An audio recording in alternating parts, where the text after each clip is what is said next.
What do you think the biggest misconceptions about Malaysia in the West? Maybe because obviously Malaysia is a Muslim majority country. The West perception towards Islam is there's a certain perception there, which I think people would apply onto. So you would hear like, oh, Malaysia is a Muslim majority country, you know, it's an Islamic country. Maybe some of their perception would be, oh, that means it's going to be, say, for example, like the Middle East or Saudi Arabia, where it's going to be very strict. You're not going to there's that fear about Islam.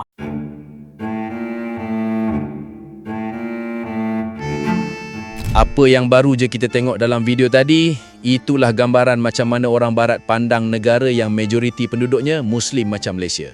Mula-mula mereka tengok Malaysia ni sebagai negara yang cukup strict, menyeramkan dan mungkin dalam bayangan mereka, kalau buat silap sikit je, nyawa boleh jadi taruhan. Itulah yang diorang faham akibat framing jahat dari media Barat. Dan bukan tu je, seorang Mak Saleh dari UK ni pun ada pandangan yang sama pasal Islam. Tapi lepas datang sendiri ke Malaysia, akhirnya dia pun sedar. What I've heard about Islam as a religion from a UK point of view is how bad it is. And since coming to Malaysia, I've questioned that now. Because a lot of what I thought I knew about other religions was based on media and how other religions are seen in the UK from a Christian background. And now I'm thinking that my original thought pattern is wrong. Malaysia is a fantastically diverse country. It is... people really do live on the principle of how can I help somebody else? How can I be a good person? That's their principles. They have very little violence. We've spoken to a lot of taxi drivers about this, and they are Muslim. The majority of them are. And their outlook on life it's kind of the outlook that we're trying to get. It's based on peacefulness, helping people, enjoying life, and it's not based on chasing money. None of these taxi drivers have been kind of talking about owning things or chasing money. They're based on how can I be happy? Is my family happy?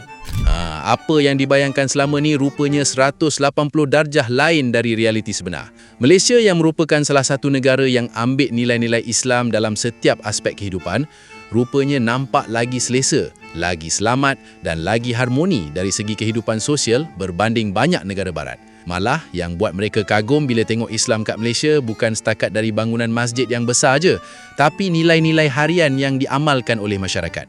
Benda kecil macam bagi salam, hormat orang tua, sampailah amalan sunnah macam makan guna tangan pun dah buat mereka tertarik nak tahu lagi pasal Islam.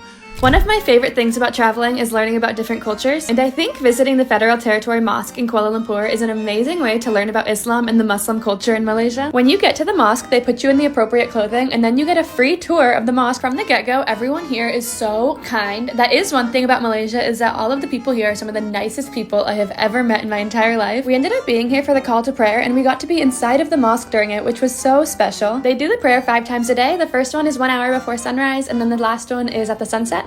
I absolutely loved this tour. I learned so much, and I could tell our guide was just so passionate and excited to share her religion and her culture. How have I only just discovered that when you salam and you take someone's hand and put it to your forehead, that's a Malay thing and not an Islam thing? So do Muslims in other countries not do that? What I'm about to do, Americans think is very weird. Why is he eating with his hands? Little fun fact, this is Sunnah. Sunnah means the acts of our Prophet, peace be upon him. And we do things that he did. Now here's the catch.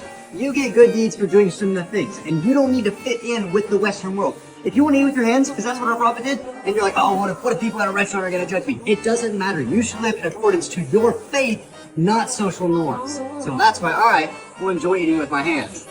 Yeah, I just saw one of the amazing things. So my buddy Eddie just donated. This guy was selling Qurans, right, for students, and instead of Eddie buying the Quran, he purchased one for one of the students, and I got to see the guy that he purchased it from do what's called the Aqad. He was looking him in the eye. I'm wondering what's going on. He was reciting something. I found out it's like an actual thing that you do when someone has donated something. Is that right, Eddie? He's in the background.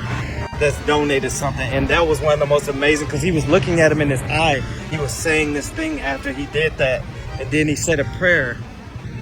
And y'all, so I really love Muslim culture, y'all. I'm learning so much. So I just wanted to let y'all know I just saw that and I was so amazed because I didn't even know what was going on in front of me. That was so amazing. And it's called the Aqad. It was an Aqad he was doing. I love y'all, man. I love it a lot. Bagi mereka, amalan-amalan ni nampak sederhana je, tapi sebenarnya penuh dengan nilai disiplin, adab dan rasa hormat terhadap orang lain. Sebab tu ramai orang Barat yang datang ke Malaysia akhirnya mula melihat Islam dari sudut yang berbeza. Apa yang sebelum ni mereka sangka menakutkan, rupanya adalah satu cara hidup yang penuh dengan nilai kemanusiaan, kesopanan dan kebaikan yang boleh diamalkan oleh sesiapa sahaja.